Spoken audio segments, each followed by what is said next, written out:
Everybody, and welcome back to the final episode on our generational trauma series. This is a re-record of a deleted set of content. I recorded the final video back on Juneteenth. That device is kaput. It's over. It's canceled, you know? I also had eye infection injury that you see. It's still kind of swollen here, caused by stress, a bunch of different things. So I'm like, you know what? Let's just re-record it and redo it, because me trying to stress myself out more, trying to recover the content, it's already fucked up my eye. The content is still not done. I'm gonna have to just re-say it. This is the first time I would say as a creative that I lost content though. Like legit in my whole making this YouTube video. I usually never really lose something that I recorded. And I had to like process that too because I was sad about it. But anyway, training the discipline. This is the final part of the series. The first part was learning, finding your tribe. The second part was the unlearning. This is training the discipline. This is the motivational one. This is where I leave you guys here for the generational kind of, this is all I got for right now. Maybe later on we'll add more onto this, but for right now, this is where I want to leave you guys. So, you know, you're feeling uncomfortable standing out. You're first generation probably in something, right? You're the first to do something in your career, in your life, go after dreams perhaps, make this set of money perhaps, you know? It has a lot to do with the generation, is where a lot of us fall right now. Like I said, I'm 35 years old. I speak for millennial generation. Those of us who grew up in I was in high school when September 11 happened. I feel like they say the Gen Z people, you guys were born after September 11 in this kind of world that we live in. But what we're talking about as Black Americans also is the generational traumas that we never dealt with from since the plantations, right? From since slavery and all these other things. And my family comes from Trinidad and Tobago, like I tell you guys all the time. So I feel like growing up as a first generation, also an immigrant, gave me this specific way of like understanding the world in which, the American world around me, especially when it comes to education, especially when it comes to the way in which I want to live my life. Training the discipline. So after we went through all this stuff, we know we got to figure out, like, I can't do it like that. We go through the hard part of it, which was part 2, like, all right, be the change. Like, you know, it's not going to be easy. If you're plowing the way for the rest of your generations to make it easier, then you, the person with the shovel, are going to have the hardest land to shovel. Feeling comfortable standing out. Like, for me, it took me a while to be comfortable. I heard Oprah say this, and a part of this video is to also incorporate a lot of quotes from people who have already made it, people who I look up to, people who I am trying to embody the same things that they got in their life, in their career, breaking free. Oprah is one of those people for me, you know? She stands just on her own when it comes to family members and stuff, and she outwardly talked about being hated on and whatever, and she's gotten to public stuff with family members and whatever, and I feel like she still rides that wave of like, I don't care. I want to be rich, and I'm here. Like, you know, and a lot of us have that inside of. I definitely do. Oprah said recently that it may take you a long, long time to find your voice. It's one of these motivational videos. I think I saw it on Reel. Find your voice, find your voice, find your voice. It takes you a while to find your voice. But when you find your voice, make sure you use that shit for power, for greatness. And I feel like me, for myself, she's an Aquarian like me too. So I feel like that legit is me. I wasn't this outspoken person when I was small, but I also always knew that that little person was dormant inside, right? It's like, it takes you a while to find your voice, but you see when I found mine, I made a YouTube channel. You know, I'm a rapper. I do motivational speaking. I do a podcast. I'm just out here. I will talk about anything, anyhow, anywhere, you know, because I'm outspoken. I was always outspoken in mine, you know, my thoughts were always there, like challenging adults, challenging parents, challenging grandparents, challenging teachers, challenging professors. It was always there, you know. Now I'm here. So feeling uncomfortable standing out was something I got really comfortable being, and this is me talking amongst my peers now, right? I was cheerleading captain. Before I was cheerleading captain, when I was in elementary school, I was student of the month. That means you're the only student for all these grades that's represented in the school for the month because of your academic achievements. I remember scoring high in the percentile to the point where the teachers and the principals would call my house, right? So that also high keys me across my cousins who are like, oh, Tahyira's really, really smart. To be known as a smart one from since small. When you're smart, you don't get away with a lot of shit because people are going to be like, aren't you smarter than that? Yeah. You know, it's a struggle sometimes. But I got hella comfortable just standing out, being the one that's, oh, she's smart, also creative. Oh, yeah, she's smart, but also she's good at, you know, I stood out. You got to get comfortable standing out. I feel like a lot of Black people struggle with that. Like, I don't want to be the only one. Yet you should be. You need to be the only one, though. You know, we don't have this privilege where we can be like white people in our country and just be one of. They want to start a business. They don't have to think about how much of percentage of them people. No, but we are, right? We come in as a slave. So we are different. Move like that. Get uncomfortable standing out. It don't matter. I used to be in the front of all my white classes. Like, hello, Black girl in the front, white school. You see me? You see me. It's very hard to stand out in a historically black college when you're all black. I tell people right now I went to a historically white university, and that's why I talk the way that I talk.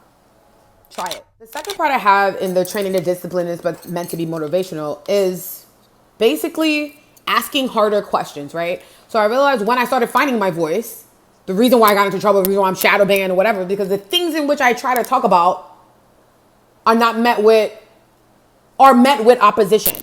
Because it's like, oh my God, I've always told people, and I've been saying a lot more now, it's more important to ask the right questions than having the right answers. That's something you learn in logic and understanding philosophy and the way in which, what is this about? You know, that type of thinking, the Socratic method, when you understand legal and things like that, just throwing situations out there is how we all learn, you know? Asking the better questions, asking harder questions like, well, if mental health was here, then why as parents didn't you guys go get help? Why did you just break up? I don't understand those questions until I challenge myself in mental health, go through it myself, and come out on the other end and be like, hey, so I did it, you didn't. Ask harder questions. Do harder things, you know? Don't just be, well, everyone around here been doing it. So no, be the change, be the difference, because I think we were all born to find that path. That's why we're struggling with mental health, trying to stay the same. You know, it's like, no, I don't care. I am going to go out and do DoorDash. I'd rather not just do DoorDash and have this person talk down to me at their job. Do that if that's what you have to do, you know?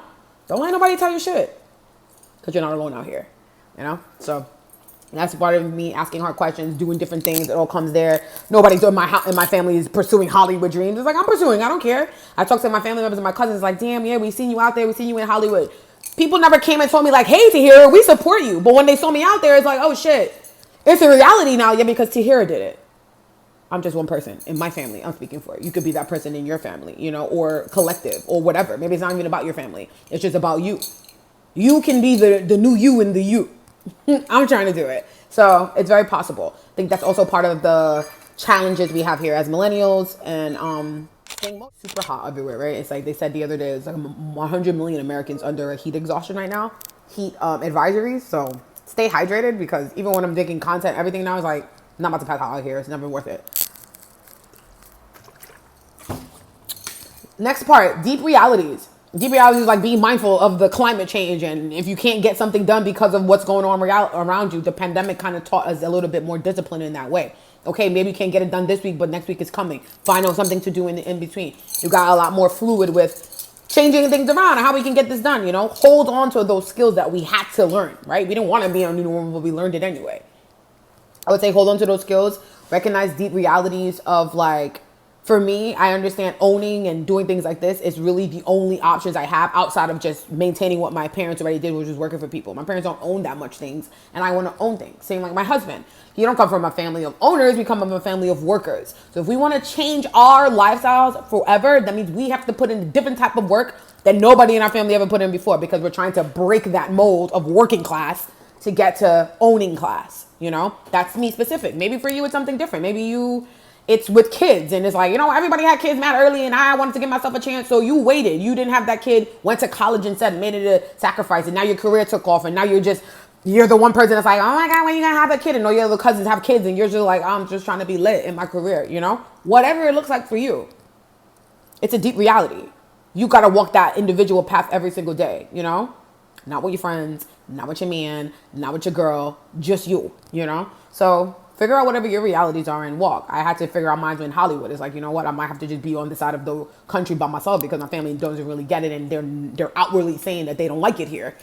So it's something I recognize, like, well, if I'm gonna be in Hollywood, I'm gonna be with myself. And it is what it is, because I found a lot of friends, for an example. I think we have all the tools that we need right now for us to catapult ourselves to where we want to be. I feel like me being on this YouTube, talking about things in real time at the time that it's happened, it's not like so much in history or in retrospect. It's like, this is my real life. Like, it really is hot right now. I'm making this video in July.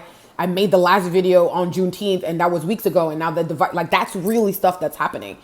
Be real about yourself. Don't look so much into what people promote and for content and clout or whatever, because I think a lot of people are still in the pandemic depression, and it's hard and easy to just, whatever, I'll just... Because your body also gets programmed to not doing much and just staying in and not being motivated. And you have to pull yourself. It's a hard task, right? We make these little videos here to motivate each other and let you know that you're not alone. It's like, damn, TT out here talking about her then, bitch. Yeah, like, it's not fucking all easy, and I could say a lot more. But I wanted to make this generational trauma series to explain, as black people, we're not all really fighting that much different. We all see the same thing. We all got the same triggers. We all eat the same foods. We call them different names and become from different tribes. It's like, so we got to just start talking about that. The powers that be in this country are doing everything they could possibly can to keep people like us, people like me, silent, shadow banned, whatever. Don't let none of that shit stop you. We see it and we keep fucking moving, you know? So this is my version of you guys keep moving. This is my series. We're coming back with something hot, something better for the summer. Thank you guys so much for tuning in. I'm Tahyira Savanna. This is my YouTube channel. If you like this content, please subscribe. I also have new music coming out, T-Slaves. I know I've been talking about it a lot. Disconnected is still on the books. It's going to be good. It's coming soon. Thank you guys for sticking in with me. And I hope you continually chase your dreams. Ta-ta for now.